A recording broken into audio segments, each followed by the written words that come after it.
Sabe aquela sensação que eu acho que quase todo mundo já passou? Aquele momento em que um aparelho eletrônico que, sei lá, ontem mesmo estava funcionando perfeitamente, simplesmente Morre. apaga. Do nada. Exato. Você aperta o botão do seu notebook e nada. Silêncio total, nenhuma luz, nenhum barulhinho de ventoinha, nada. E aí vem aquela ida quase fúnebre à assistência técnica, né? Sim, e você já vai com aquele mau pressentimento, e aí ouve o veredito. Ah, é problema na placa-mãe, sem conserto. É basicamente a certidão de óbito do equipamento. E essa história é, assim, ponto de partida perfeito para a nossa análise de hoje. As fontes que a gente analisou detalham justamente o caso de um notebook Samsung, um modelo NP350XDA, que chegou numa segunda assistência exatamente nesse estado. Já tinha sido condenado, então? Já tinha. O diagnóstico inicial era esse: lixo eletrônico. Exato. E o cenário inicial não era nada animador. O carregador, a fonte de energia, estava perfeito, funcionando. O problema era mesmo interno, na máquina. E para complicar um pouco mais, o técnico que pegou esse caso recebeu só a placa-mãe, sabe? Já fora do notebook. Nossa. E aí vem o grande desafio, que eu acho que é o que torna essa história fascinante. Para essa placa específica, uma tal de NB2772, simplesmente não existe esquema elétrico. Não tem documentação técnica disponível. É o equivalente a um médico tentar fazer uma cirurgia complexa, sem ter um raio-x, sem um livro de anatomia. Ele tem as ferramentas, tem a experiência, mas, tá operando às cegas. O conserto, se é que vai ser possível, vai depender totalmente da observação, da dedução dele. Pura experiência. E é exatamente essa jornada que a gente vai seguir agora. O nosso objetivo é desvendar o processo mental por trás de um reparo desses. Como um técnico diagnostica um problema invisível sem mapa? E a grande pergunta, né? Será que dá mesmo para trazer de volta um aparelho que já foi declarado morto? Vamos descobrir. Certo. Então o técnico tem essa placa morta na bancada dele. Por onde ele começa? Qual é o primeiríssimo passo quando não se tem nenhum guia? O primeiro passo é sempre confirmar o sintoma. Ele conecta a fonte de alimentação direto na placa e, como já se esperava, nada acontece. Nenhuma luz, nenhum sinal de vida. Ok, até aí nenhuma surpresa. Nenhuma. Mas é aqui que a experiência faz toda a diferença. Ele não está só olhando, ele está sentindo. Ele percebe que, embora a placa não ligue, algumas áreas específicas começam a esquentar. Esquentar. E o que isso significa? Intuitivamente, parece um péssimo sinal. É energia virando calor em vez de fazer o computador funcionar. É exatamente isso. E é um sinal clássico, um dos mais importantes no diagnóstico eletrônico. Esse calor é um indicativo muito, muito forte de um curto-circuito. O curto-circuito. Pensa na eletricidade como água correndo por canos. Num sistema saudável, a água flui por caminhos definidos para fazer as coisas funcionarem. Um curto é como se tivesse um buraco gigante num desses canos. A água ou a energia vaza toda por ali, sem chegar onde deveria. E esse vazamento todo gera calor. Entendi. E as fontes dizem que o calor estava concentrado perto do processador e em outra área. Com essa pista, a suspeita já se afunila? Sim, mas a preocupação também aumenta muito. O técnico suspeita na hora das malhas secundárias de energia, principalmente a linha de 3,3 volts. E o que são essas malhas? São as linhas de baixa voltagem que alimentam os componentes mais delicados, sabe? Os mais importantes. A linha de 3,3 volts, por exemplo, é a que dá energia para a CPU, para o cérebro da máquina e para um chip essencial chamado Super I/O. Super I/O. Ele controla coisas como o teclado, o trackpad, as portas USB. Ou seja, se o curto estiver nessa linha, o risco é que ele tenha fritado o processador ou esse outro chip, certo? E aí o conserto seria mesmo inviável. Exatamente. O dano poderia ser catastrófico e aquele diagnóstico inicial de sem conserto estaria corretíssimo. Que tenso. Mas calma. Antes de chegar nessa conclusão pessimista, tem uma verificação crucial que precisa ser feita. O técnico mede as bobinas principais da placa. São os componentes grandes, fáceis de achar, que funcionam tipo uns portões de entrada de energia para os circuitos mais importantes. E qual foi o resultado dessa medição? Uma ótima notícia. Nenhuma das bobinas principais apresentou curto. Isso é, assim, um alívio imenso. Ufa! Sugere que o problema, embora seja grave, provavelmente está isolado numa parte mais específica do circuito. O coração do sistema de energia parece estar intacto. Ok, então a usina hidrelétrica está funcionando, o problema está em algum poste na rua. É mais ou menos isso? É uma ótima analogia, exatamente isso. Certo, isso diminui a área de busca. Com essa informação, para onde ele vai? Ele começa a testar cada componente um por um? Não, seria procurar uma agulha num palheiro. Agora ele usa experiência. Ele foca a atenção num circuito integrado que, segundo as fontes, é um suspeito comum em placas de várias marcas. É um componente que a fonte chama de CBUC. CBUC.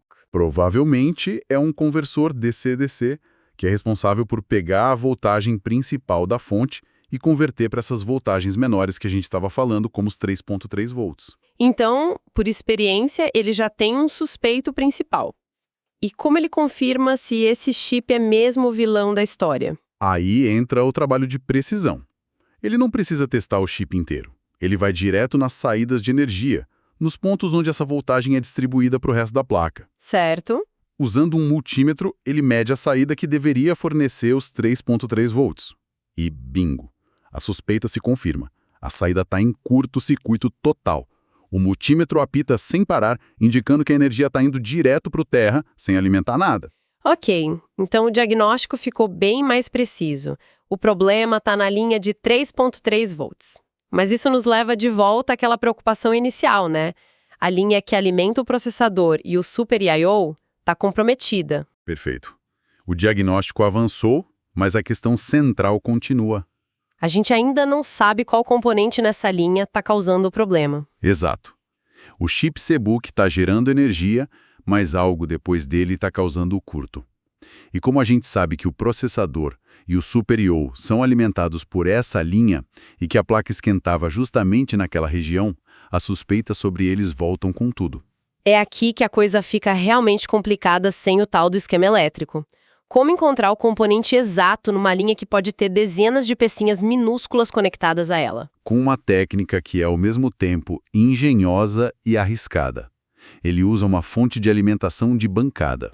O que é isso? É um equipamento que permite injetar uma voltagem e uma corrente que você controla com precisão em qualquer ponto de um circuito. A estratégia dele é injetar uma tensão bem baixa, tipo 1 volt, direto na linha de 3.3 volts que está em curto. Peraí, isso soa bem perigoso. Ele está basicamente eletrocutando a placa de propósito. Qual é a linha tênue entre achar o defeito e fritar todo o resto que ainda estava bom? Essa é a pergunta de $1 milhão. E é o que separa um técnico experiente de um amador. O segredo está no controle da corrente. Ele configura a fonte para limitar a corrente num valor seguro, digamos 1 ou 2 amperes. Entendi. A ideia não é ligar a placa, mas sim forçar o componente defeituoso a se manifestar. O componente que está em curto vai sugar toda essa corrente injetada e, por consequência, vai esquentar muito mais que os outros. Ele vai virar um farol, revelando a localização exata dele. É uma caçada ao calor, então. Ele injeta energia e segue a trilha térmica. E o que aconteceu? O processador ou a área do Super I/O começaram a esquentar como se esperava. E aqui vem a grande virada na história. Um resultado completamente inesperado. Ah! Ao injetar a tensão, nem o processador, nem a área do Super I/O esquentam. Nada. Na verdade, eles ficam totalmente frios. Uau! Então a suspeita inicial, que parecia tão lógica... Estava errada. A teoria foi por água abaixo. Então, onde o calor apareceu? O calor se concentrou e de forma bem intensa numa área totalmente diferente da placa. Uma região perto do conector para SSDs do tipo NVMe. Isso muda tudo. Muda completamente o rumo da investigação. A busca, que antes estava focada nos componentes mais caros e complexos, agora se afunila para uma área muito mais simples. E o que tem nessa nova área quente? Pouquíssima coisa, e isso é ótimo para o diagnóstico. Olhando a placa, o técnico vê basicamente 2 capacitores e um conjunto de resistores.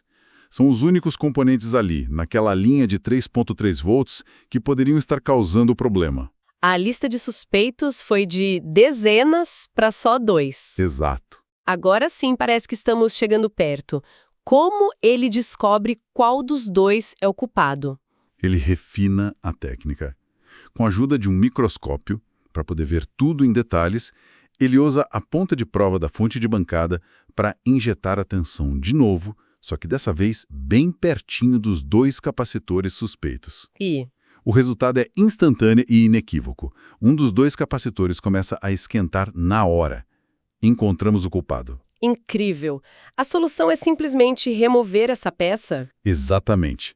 Com uma estação de solda de ar quente, ele aplica calor e remove o capacitor da placa. E ao fazer isso, ele nota algo bem revelador. O componente já estava meio solto e, olhando de perto, dava para ver uma pequena trinca na estrutura dele. Ah, então ele já estava danificado. Provavelmente sofreu algum dano físico ou um defeito de fabricação que, com o tempo, piorou. E no momento em que ele tira o capacitor, o que acontece? No exato instante em que o componente defeituoso é removido, o curto-circuito desaparece. O técnico faz uma nova medição com o multímetro na linha de 3.3 volts e o circuito está normalizado. A resistência voltou ao normal. Acabou. Acabou. A causa de todo o problema, que levou um notebook inteiro a ser condenado, era um único e minúsculo capacitor trincado. É difícil de acreditar que algo tão pequeno possa causar uma falha tão total. E agora, o momento da verdade. Ele conecta a energia de novo? Sim. E desta vez, a mágica acontece. Um pequeno LED azul na placa, um sinal de Power On, acende pela primeira vez. A placa tem vida. Sim.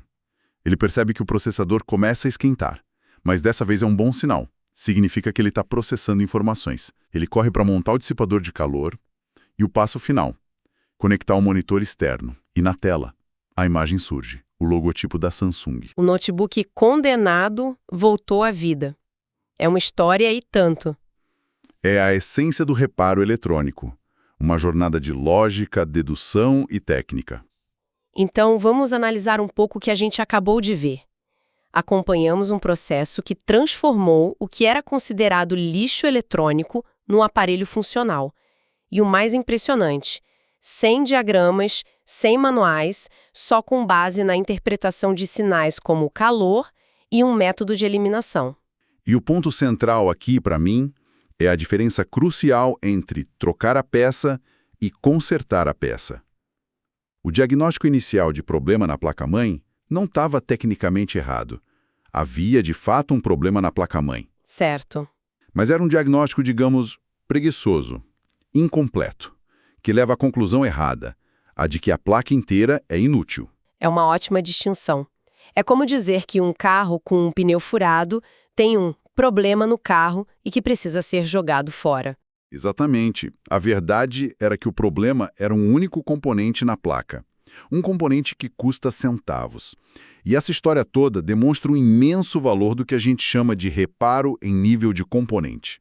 Uma habilidade que parece estar se perdendo, né? Muito. É uma habilidade que exige um conhecimento profundo, ferramentas específicas e que, infelizmente, está se tornando cada vez mais rara. É muito mais fácil, e para muitas assistências, mais lucrativo, simplesmente trocar a placa inteira e cobrar um valor altíssimo por isso. O que nos leva a uma reflexão final que vai além deste caso específico. Este reparo só foi possível porque existia um técnico com a habilidade e principalmente a paciência para investigar a fundo. Isso nos faz pensar: quantos milhares de aparelhos eletrônicos são descartados todos os dias como irrecuperáveis? Quantos notebooks, celulares, televisões vão para o lixo quando o problema real poderia ser, sei lá, um único capacitor trincado, um fusível queimado ou um resistor defeituoso? É uma questão que toca diretamente na nossa cultura de consumo. Exato. De um lado, a gente tem essa cultura do descarte, do quebrou, compra novo, que muitas vezes é incentivada pela própria dificuldade e pelo custo do reparo oficial. E do outro, temos a possibilidade real, sustentável e muitas vezes mais econômica do reparo de verdade, do conserto. Esse caso do notebook Samsung não é só uma história sobre eletrônica. É um pequeno manifesto sobre o valor do conhecimento contra a conveniência do descarte. Fica a pergunta no ar: o que a gente está perdendo como sociedade cada vez que aceitamos um diagnóstico de sem conserto, sem questionar?